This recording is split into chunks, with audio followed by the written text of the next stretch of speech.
Hi, I'm Alex Howard, and welcome to this week's episode of In Therapy, where we follow real life people on their therapeutic journeys. In this week's episode, we're meeting 22-year-old Sanaya. Sanaya has been struggling with anxiety, which has really been limiting her ability to enjoy her life.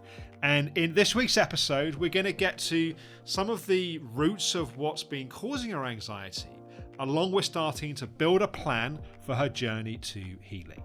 Stay tuned till the end for my top tip on why getting the right foundation in place is so important for healing and how to get started.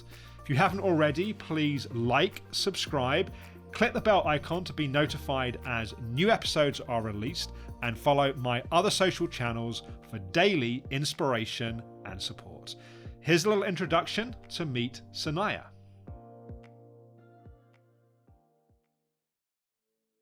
So I'm Sanaya and I'm 22 years old. The reasons why I'd like to have therapy is probably because mainly my anxiety being the main issue. I have really big ups and downs and I find it hard to manage my stress.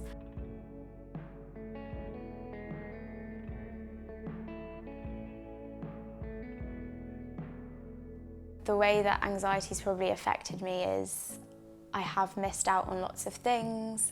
Even when I have forced myself to go out and see my friends, I have moments where I'm just sat there and I feel like I'm not talking enough, or they might think that I'm not what I used to be like. So it definitely comes up all the time, and then I end up, trying to book an Uber home straight away and going home.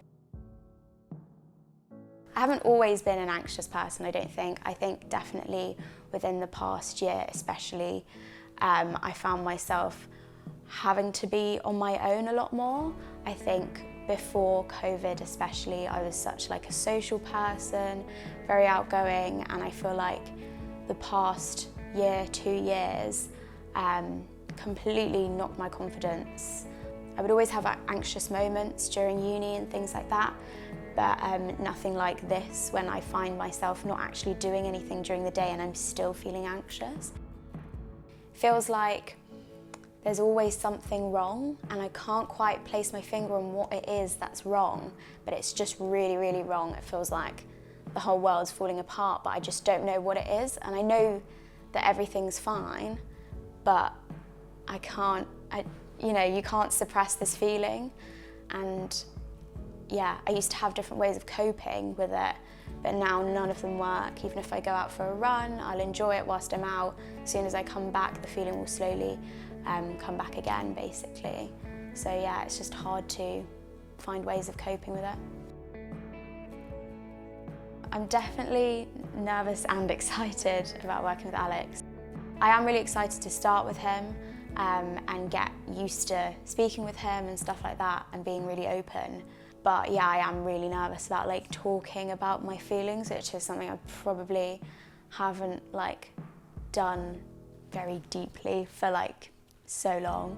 So I'm a bit nervous about that and nervous about the first time meeting him, but mainly excited. It's a mix.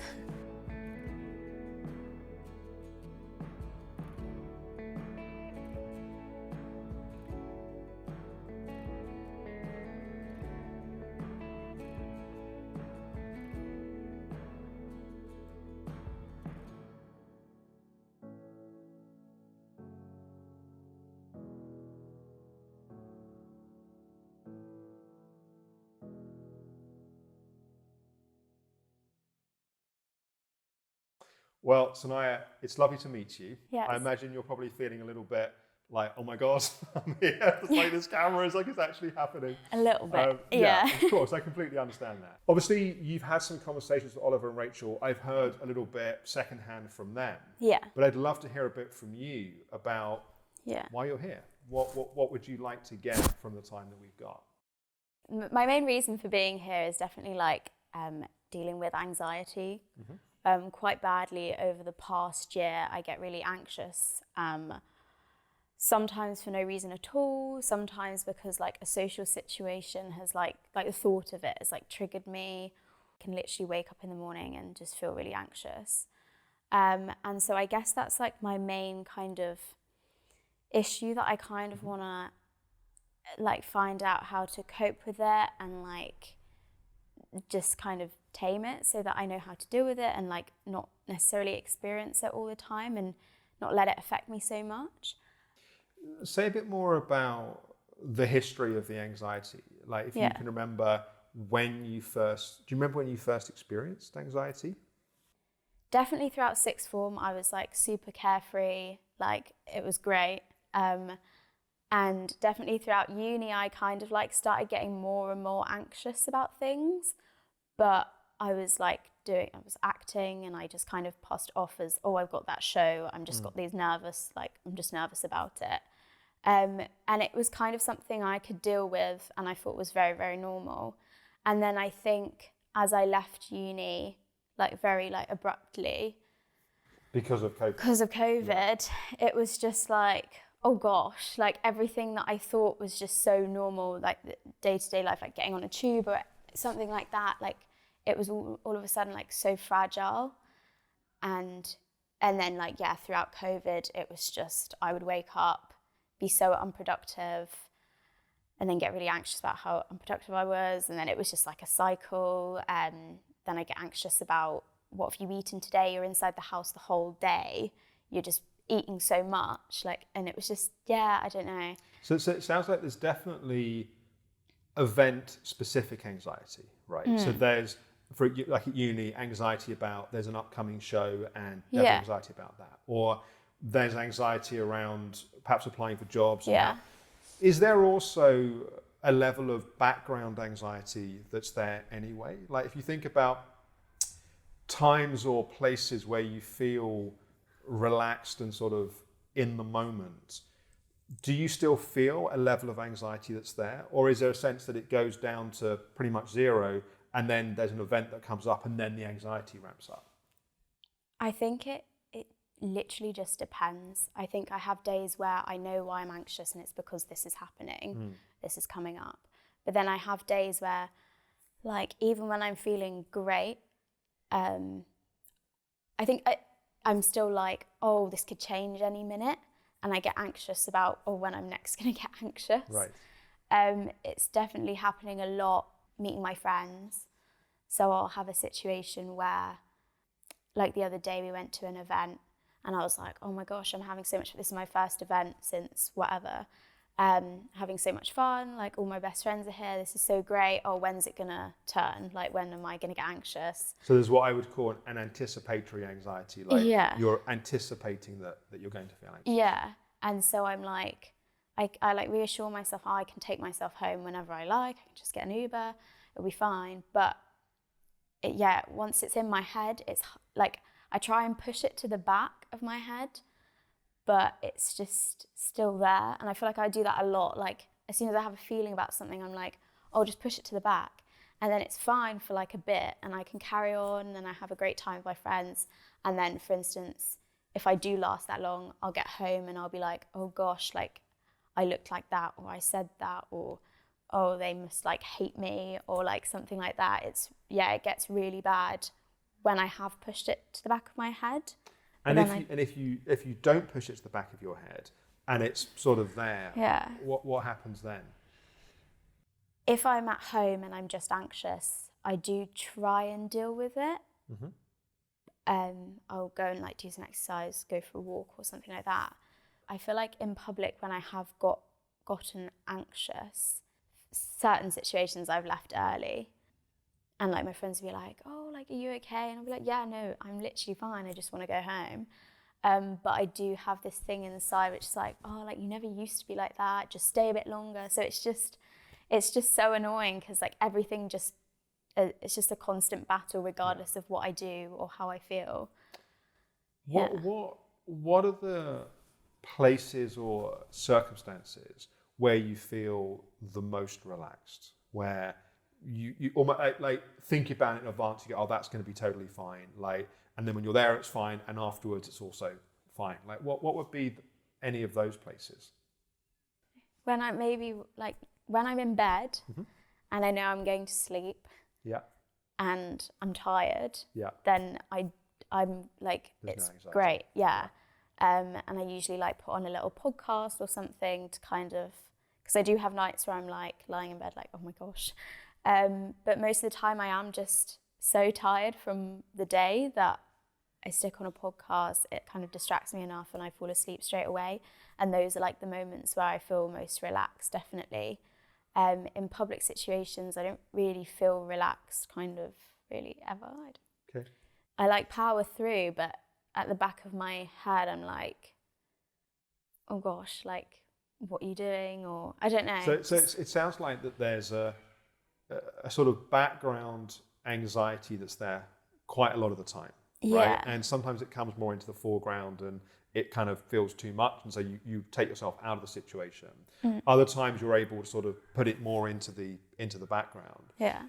Say a bit more about the content of the anxiety. You're saying that it sounds like it's a lot tied to how your appearance and how you think other people are kind of judging your appearance. But run me through a bit more some of the anxiety thoughts that you would typically have. Yeah, it is mainly about the way I look or the way I come across to other people in terms of finding a job. Like when I'm at home and I'm feeling anxious, I know like, oh, I should really be applying for jobs and stuff like that. But it's just when I feel anxious, I'm just so unproductive, and it's just like this cycle. So if you're at home and you're thinking about applying for jobs, what would be some of the actual thoughts? So there'd be thoughts like, you can't do it, or I'm not going to get it anyway. Right. So what's the point in doing it because you're not going to get the job anyway? Yeah, there's literally no point in doing this, and I don't know. And how would you be feeling in your body? Like whereabouts would you actually feel the feeling of anxiety? Kind of like my top half of my body. It can range from like literally just my head, and I'm just a little bit anxious, so it's just what's going on up here. But when I am really anxious, it's like, it's just my top half of my body. Like I get shaky, my heart's going like so fast. Yeah, especially like after I have a coffee, it's like that feeling that kind of adrenalized feeling. And that can happen. I can literally wake up in the morning and then I've got this like anxiety, try and go out for a run or something. And sometimes it helps for the whole day, but sometimes this kind of feeling does come back. And I'm just like, why? Like, I can't place my finger on what it is that is making me anxious. What do you feel emotionally? If you were to name any emotions you feel in that place, what do you think you feel? Yeah, like not good. I just feel sad. I don't know. Is it a sadness of kind of like frustration, like I don't want to feel this way, why am I feeling this way? Or what's sometimes I think sometimes I do. Yeah, it is just purely like I get angry about it, I get frustrated. But I think a lot of the time I'm just like kind of wallow in it, get into my bed and like have a cry. I think I definitely do feel like, I feel a bit like helpless, like worthless. I just don't feel like, I don't know, I just feel really like down. Is there a sense of also feeling powerless? There's this thing that's happening and it's stopping you from moving forward to things you want to in your life. Yeah. But you don't know what to do about it. Yeah. In a sense. Yeah, I feel like having like no control stresses me out completely. Right. So definitely when I'm not in control of how I feel, I can't control these feelings of being anxious. I have no reason for them, so I can't control them. So yeah, it makes it a million times worse. Knowing that I'm just so out of control that, What else has helped in the past? So you mentioned partly sometimes being able to explain why you feel anxious has been helpful. What else have you noticed has had a positive impact? Like movement, I think. Like so exercise. So I've a lot over lockdown when I was feeling anxious. I would just take myself out for a run, and that seemed to sort me out. I felt great after.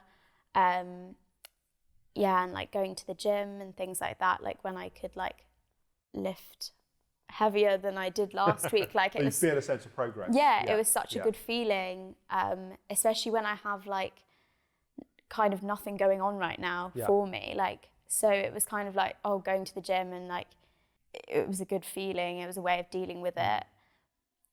But I feel like now that I've got used to it, it's kind of like not this new thing that's working for me anymore. It's kind of like I struggle with it still, and I'll take myself out for a run and it's not, I don't know, it just doesn't work anymore. It's does it work perhaps on a physical level, but it's not enough to deal with the overall feeling of anxiety? Yeah, like I feel like it works, and I feel like my brain's completely distracted. Yeah. And it's great. And then like kind of in the evening when I've kind of slowed myself down, I'm not really doing anything, like watching some TV or something like that, then yeah, I'll get myself to bed and I'll just get really anxious all of a sudden again. And I guess, yeah, it's not necessarily in my body, I don't feel it as much, but yeah, it's definitely still in my head. Yeah, that makes sense. Where would you like life to be in 6-12 months' time? So it sounds like part of what you're doing at the moment is applying for possible jobs, and you've got a lot of time on your hands at the moment, which it sounds like is its own source of anxiety in a sense, because there's just not much distraction, but also the anxiety and perhaps frustration of wanting to feel like you're progressing, like you're moving forwards. And it sounds like there's a sense at the moment of feeling a bit stuck. Definitely. So, say a bit about that. Yeah, I feel like in like a year's time, I kind of want to obviously have a job and like be a bit less carefree. Like I know that I'm now 22, like I feel like I'm an adult now. I have to like start earning my own money and something that I really want to do. You know, just kind of getting out of this like headspace of like, I don't want to do this, or this is stressing me out. Just kind of just doing it, which is, I feel like what I used to do, but I don't know what happened. And then all of a sudden, like it just all loads and loads of thoughts going on in my head. So yeah, I definitely want to be a lot more carefree about things and confident as well. I mean, one way to think about it is, let's say your mind is a bus, and right now there's a monkey driving the bus. Yeah. Right? So it's like it's all over the place, and it's overexcited, and then it's panic. Like there's too much noise, and sort of, and in a sense, it's the thing about anxiety is anxiety feeds anxiety. So when we get anxiety, it's almost like we tune our mind in to radio station anxiety. Yeah. And then we go looking for anxiety because that's what our brain has got trained to do. Yeah. So there's part of your brain called your reticular activating system, which is trained to look for patterns. So, for example, when you got your dog, you were telling me about earlier, you probably started seeing dogs everywhere, or you start seeing at least that breed of dogs everywhere, right? Or it's like you get a new coat, and suddenly you start seeing that new coat, or you start noticing coats everywhere, because your brain is looking for those patterns. It's looking for things that are in tune with and familiar with what it's looking for. So the more we get used to having thoughts of anxiety, the more we literally condition our mind. Right. Like we train our mind to have thoughts of anxiety. When you're in a place where you're in a natural, comfortable routine, you're training your mind to be in a calmer, more settled place. The problem is that all of our minds are being conditioned and trained all of the time, but we're not doing it consciously, right? So we unintentionally train our mind to get more and more kind of better and more skillful at anxiety and worry and this and that, because the more we do it, the more we get better at doing it. The good news is that if you can train your mind to have anxiety, you can train your mind to be calm. But we have to have tools and strategies to be able to do that. Yeah. Otherwise, what happens is that, in a sense, our mind is the bus and the monkey's driving it, and we're sort of sat in the back just getting thrown around. Learning to take some, I'm not such a fan of the word control, because it's sort of like I need to be in control of my mind, but having ways of being able to influence our own thoughts and to change our state in of itself calms things down a lot. Like you were saying earlier, that if you can make sense of why you feel anxious, that alone calms things down. Yeah. Because in a sense, in that moment, you don't feel as powerless to this thing that's happening. The same is true that if you know that you've got a few go-to tools and strategies that you know that when I feel anxious, I can do this thing, and actually I feel less anxious when that happens, you have then less anticipatory anxiety beforehand. So if you're going out to meet friends and your mind is like, but what if I get anxious, and what if this happens, and what if they think that? And you go, oh, but I know that I've got this thing that I do that actually helps calm it down. You're already going into it calmer. Yeah.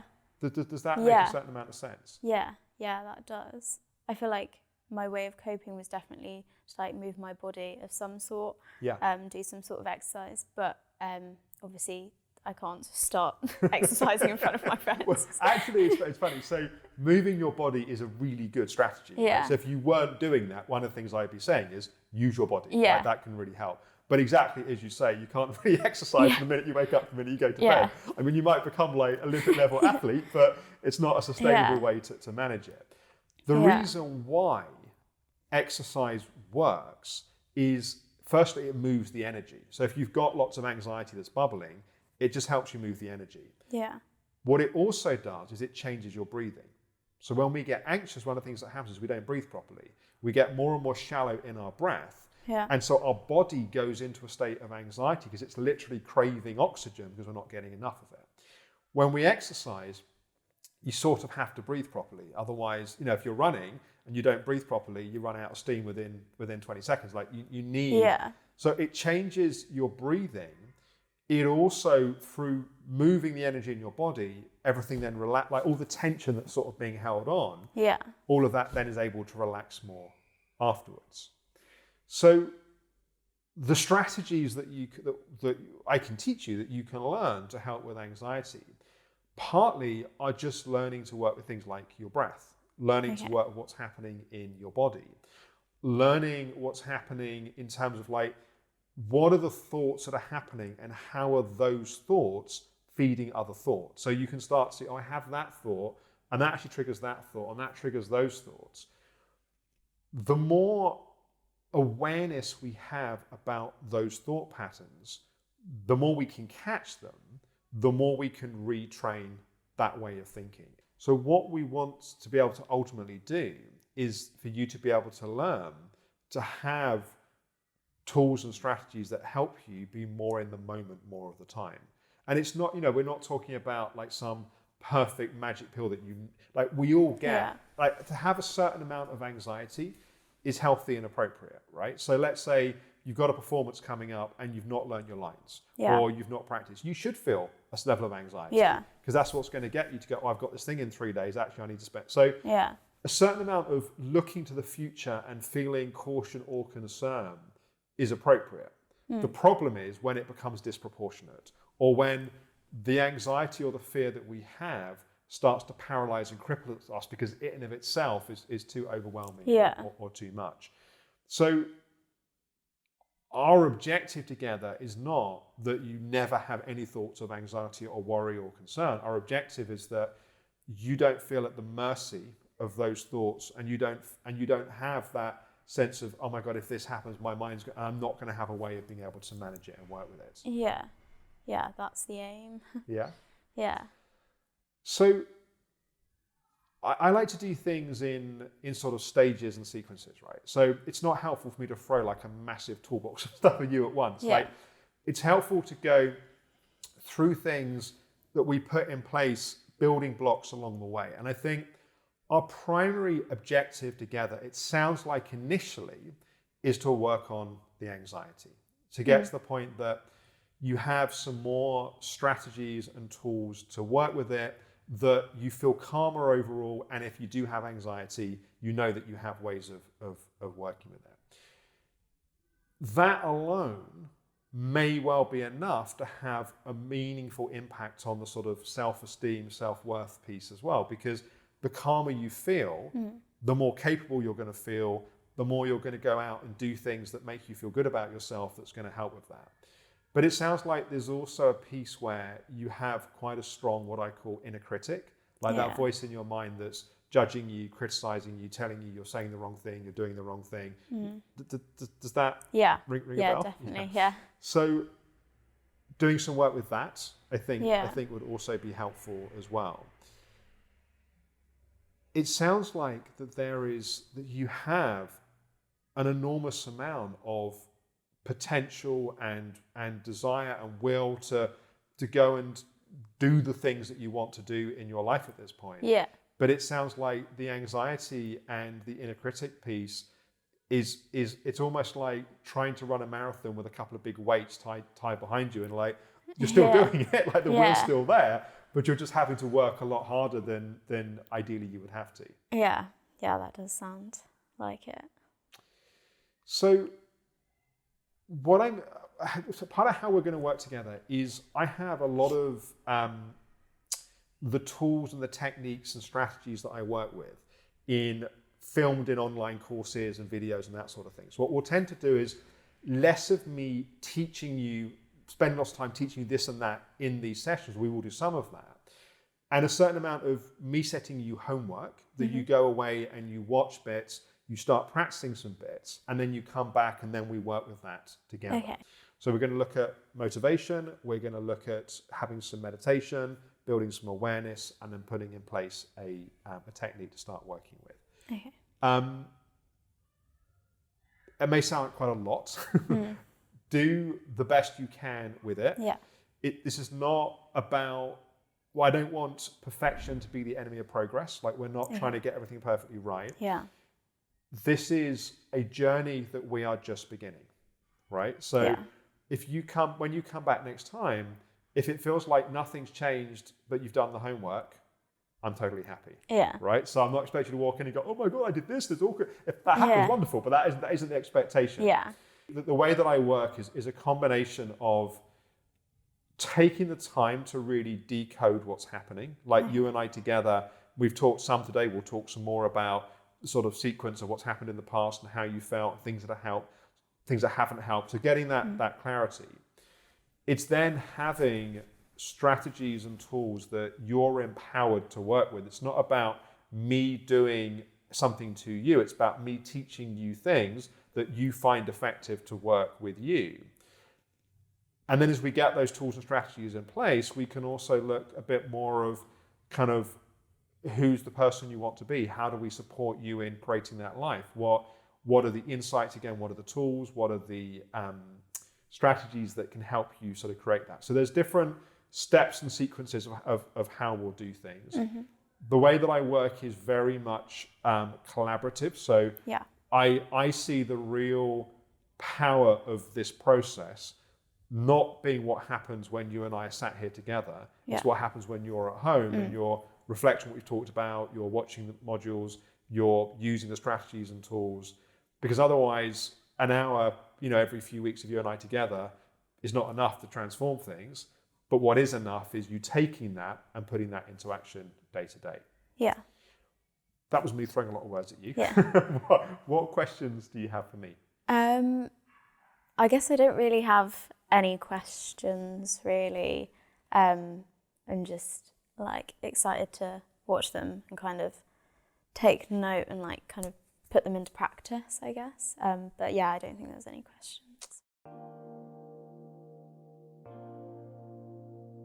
Hi, so I just got back from my first session with Alex. Yeah, it went well, I think.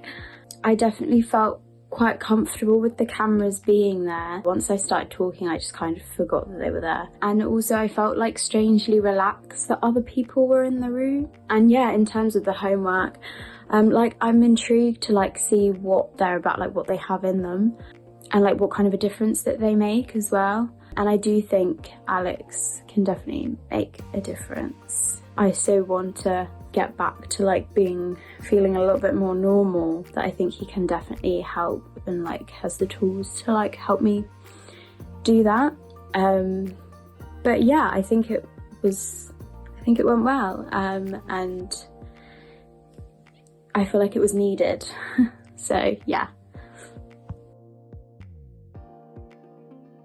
I hope you enjoyed meeting Sanaya. I'm super excited for you to come along with us on Sanaya's therapeutic journey in these coming months.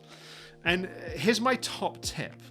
my top tip is we've got to get the right foundation in place upon which we can build the healing pathway. That's why with Sanaya, I was spending the time with her to really understand the different variables, different factors that have been influencing her anxiety, and then asking her to do some practical homework. This is actually the first 3 modules of the Reset program. And the first looking at her motivations, her commitment, the reason why she's going to follow through with this journey we're going on together. And then in the second module, looking at having more of a sense of calming and settling her system using meditation and mindfulness. And this is so important to just get everything that little bit calmer, to then start to build the new pathways, new ways of thinking and living from that place. And then in module 3, she's going to start to build her self-awareness and her understanding of the different patterns that are happening. So the top tip I have for you is to make sure that if you're on any kind of healing journey, you have that foundation in place. Now, if at any point you'd like to go deeper into my work, you'll notice that all of the participants that come through in therapy, in between the sessions, they're doing these modules from the Reset program. If you would like to sign up for and join the Reset program, it really is my flagship 12-week online coaching program. It's the best of what I know about creating deep and lasting change. It's currently open for registration for the latest intake. I open it up a few times a year, so if you'd like to go on the same journey as Bev and Sanaya and Al as you'll meet in the coming weeks in season 3, you can find out more by clicking the link in the description below this video. Next week in Therapy, we're going to be visiting again with Beverly, who we met last week. Here's a taste of what's coming up next week. Do you remember what happened to Sadness when you were a little girl? I was loved, I was cared about, but it fell off. How does it feel just as we talk about it together? It feels like it's this darkness that's stopping the light coming through. And of course, there wasn't much space for your light when you were young, was there? No.